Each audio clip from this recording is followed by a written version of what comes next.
श्री चाणक्य नीति अध्याय 4। निम्नलिखित बातें माता के गर्भ में ही निश्चित हो जाती है। व्यक्ति कितने साल जिएगा, वह किस प्रकार का काम करेगा, उसके पास की तनी संपत्ति होगी, उसकी मृत्यु कब होगी।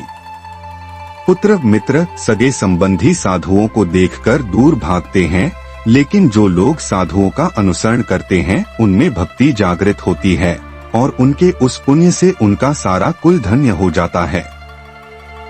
जैसे मछली दृष्टि से, कछुआ ध्यान देकर और पंछी स्पर्श करके अपने बच्चों को पालते हैं, वैसे ही संतजन पुरुषों की संगति मनुष्य का पालन पोषण करती है। जब आपका शरीर स्वस्थ है और आपके नियंत्रण में है, उसी समय आत्म साक्षात्कार का उपाय कर लेना चाहिए, क्योंकि मृत्यु हो जाने के बाद कोई कुछ नहीं कर सकता है। विद्या अर्जन करना यह एक कामधेनु के समान है जो हर मौसम में अमृत प्रदान करती है। वह विदेश में माता के समान रक्षक अवन हितकारी होती है। इसीलिए विद्या को एक गुप्त धन कहा जाता है। सैकड़ों गुणरहित पुत्रों से अच्छा एक गुणी पुत्र है, क्योंकि एक चंद्रमा ही रात्रि के अंधकार को भगाता है, असंख्य तारे यह काम नहीं करते। एक ऐसा बालक जो जन्मते वक्त मृत था, एक मूर्ख दीर्घायु बालक से बेहतर है। पहला बालक तो एक क्षण के लिए दुहक देता है, दूसरा बालक उसके माँ बाप को जिंदगी भर दुहक की अग्नि में जलाता है। निम्नलिखित बातें व्यक्ति को बिना आग के ही जलाती है। एक छोटे गांव में बसना जहां रहने की सुविधाएं उपलब्ध नहीं।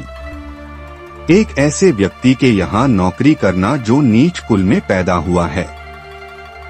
अस्वास्थ्यवर्धक भोजन का सेवन करना। जिसकी पत्नी हरदम गुस्से में होती है। जिसका मूर्ख पुत्र है। जिसकी पुत्री विधवा हो गई है।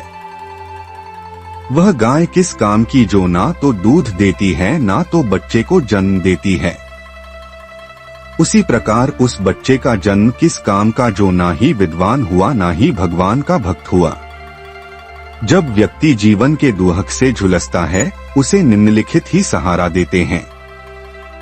पुत्र और पुत्री 2, पत्नी 3, भगवान के भक्त।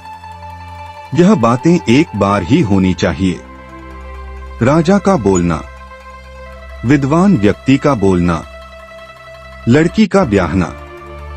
जब आप तप करते हैं तो अकेले करें, अभ्यास करते हैं तो दूसरे के साथ करें, गायन करते हैं तो 3 लोग करें, कृषि 4 लोग करें, युद्ध अनेक लोग मिलकर करें। वही अच्छी पत्नी है जो शुचिपूर्ण है, पारंगत है, शुद्ध है, पति को प्रसन्न करने वाली है और सत्यवादी है। जिस व्यक्ति के पुत्र नहीं है, उसका घर उजाड़ है। जिसे कोई संबंधी नहीं है, उसकी सभी दिशाएं उजाड़ है। मूर्ख व्यक्ति का हृदय उजाड़ है। निर्धन व्यक्ति का सब कुछ उजाड़ है। जिस आध्यात्मिक सीख का आचरण नहीं किया जाता वह जहर है। जिसका पेट खराब है उसके लिए भोजन जहर है। निर्धन व्यक्ति के लिए लोगों का किसी सामाजिक या व्यक्तिगत कार्यक्रम में एकत्र होना जहर है। जिस व्यक्ति के पास धर्म और दया नहीं है, उसे दूर करो। जिस गुरु के पास आध्यात्मिक ज्ञान नहीं है, उसे दूर करो। जिस पत्नी के चेहरे पर हरदम घृणा है, उसे दूर करो। जिन रिश्तेदारों के पास प्रेम नहीं, उन्हें दूर करो। सतत भ्रमण करना व्यक्ति को बूढ़ा बना देता है। यदि घोड़े को हरदम बांध कर रखते हैं तो वह बूढ़ा हो जाता है। यदि स्त्री उसके पति के साथ प्रणय नहीं करती हो तो बड़ी हो जाती है। धूप में रखने से कपड़े पुराने हो जाते हैं। इन बातों को बार बार गौर करे। सही समय, सही मित्र, सही ठिकाना, पैसे कमाने के सही साधन, पैसे खर्चा करने के सही तरीके, आपके ऊर्जा स्रोत। द्विज अग्नि में भगवान देखते हैं। भक्तों के हृदय में परमात्मा का वास होता है। जो अल्पमति के लोग हैं वे मूर्ति में भगवान देखते हैं, लेकिन जो व्यापक दृष्टि रखने वाले लोग हैं वे यह जानते हैं कि भगवान सर्वव्यापी है।